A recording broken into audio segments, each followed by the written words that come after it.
Right now మన తెలుగు చలనచిత్ర పరిశ్రమ బిగ్ క్రైసిస్లో ఉంది.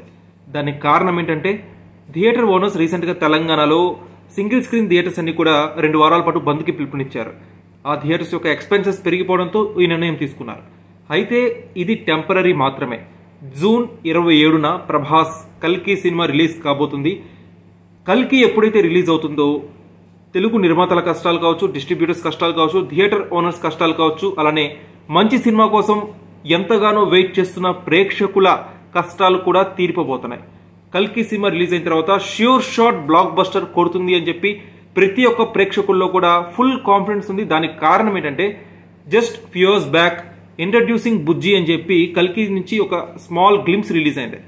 ఆ గ్లిమ్స్ చూసిన తర్వాత నాకు అనిపించింది ఏంటంటే Nag Ashwin vision seriously top notch ఉంది. నాగ్ అశ్విన్ విజన్కి నిజంగా హ్యాట్స్ ఆఫ్ చెప్పాల్సిందే. ఆయన ఇంత లార్జ్ స్కేల్లో ఇంత భారీ స్థాయిలో బుజ్జి యొక్క ఇంట్రడక్షన్ మీట్ రామోజీ ఫిల్మ్ సిటీలో పెట్టారు. దానికి కూడా ఫ్యాన్స్ నుంచి హ్యూజ్ రెస్పాన్స్ వచ్చింది. ఆ టీజర్ చూసిన తర్వాత ఎక్స్పెక్టేషన్స్ అన్నీ కూడా రెట్టింపు అయిపోయాయి. ప్రభాస్ ఫ్యాన్స్లో మాత్రమే కాదు, పాన్ ఇండియా ఫ్యాన్స్, ముఖ్యంగా హిందీ, తమిళ్, మలయాళం, కన్నడ ప్రతి ఒక్క లాంగ్వేజ్లో ప్రేక్షకుడు కూడా ఈ మూవీ కోసం వెయిట్ చేస్తున్నారు. అండ్ ఇంట్రడక్షన్ ఆఫ్ బుజ్జిలో కూడా ప్రతి ఒక్క లాంగ్వేజ్ని కూడా టచ్ చేశారు. బుజ్జి యొక్క వాయిస్ కూడా చాలా బాగుంది. అండ్ ఎస్పెషల్లీ లాస్ట్లో వచ్చే Santhosh Narayanan RR re recording background music ఏదైతే ఉందో అది ఎక్సలెంట్గా ఉంది.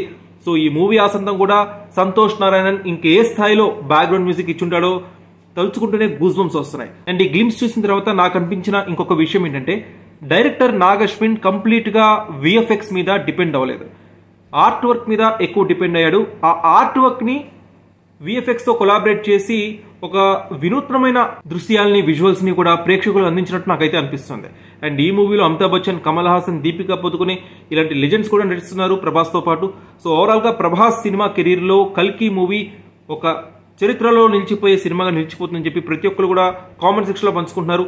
ప్రతి ఒక్కరు కూడా ఇదే హాలీవుడ్ స్థాయిలో ఉంది, 1000 crore మూవీ అవుతుంది కల్కి అని చెప్పి ప్రతి ఒక్కరు కూడా కామెంట్ సెక్షన్లో పంచుకుంటుంటే నిజంగా తెలుగు చలనచిత్ర పరిశ్రమని రివైవ్ చేయడానికి కల్కి మూవీ రిలీజ్ అవుతుందని చెప్పి నాకైతే అనిపిస్తుంది. అండ్ ఇంకొక హైలైట్ ఏంటి అంటే ప్రభాస్ అన్న ప్రభాస్ లుక్స్ అయితే టాప్ నాచ్ ఉన్నాయి. ఇవాళ ఆర్ఎఫ్సిలో ప్రభాస్ ఆ ఎంట్రన్స్ కావచ్చు, ఆయన ఇచ్చిన స్పీచ్ కావచ్చు, చాలా ఎక్సలెంట్ గా అనిపించింది. ప్రభాస్ చాలా కాన్ఫిడెంట్ గా కనిపిస్తున్నారు కల్కి సినిమాపై. వైజయంతి మూవీస్ గురించి చెప్పాల్సి వస్తే వైజయంతి మూవీస్ గతంలో శక్తి అని చెప్పి ఒక భారీ బడ్జెట్ మూవీ తీసి చేతులు కాల్చుకుంది. కానీ అప్పుడు నాగ్ అశ్విన్ వైజయంతి మూవీస్ టీంలో లేడు. కానీ వైజయంతి మూవీస్ పరిస్థితి నాగ్ అశ్విన్ ముందు, నాగ్ అశ్విన్ తర్వాతగా ఇప్పుడు మారిపోయింది. ఎందుకంటే నాగ్ అశ్విన్ వచ్చిన తర్వాత వైజయంతి మూవీస్కి చాలా మంచి చిత్రాలను అందిస్తున్నాడు. మహానటితో మొదలుకొని ఇప్పుడు కల్కి మూవీ. సో ఓవరాల్గా వైజయంతి మూవీస్కి ఫ్యూచర్ అంతా కూడా నాగ్ అశ్విన్ చేతుల్లో పెట్టేసినట్టు మనకు అనిపిస్తోంది. So all the best to కల్కి అండ్ టీమ్. మీకు ఎలా అనిపించింది గ్లిమ్స్ కామెంట్ సెక్షన్లో పంచుకోండి.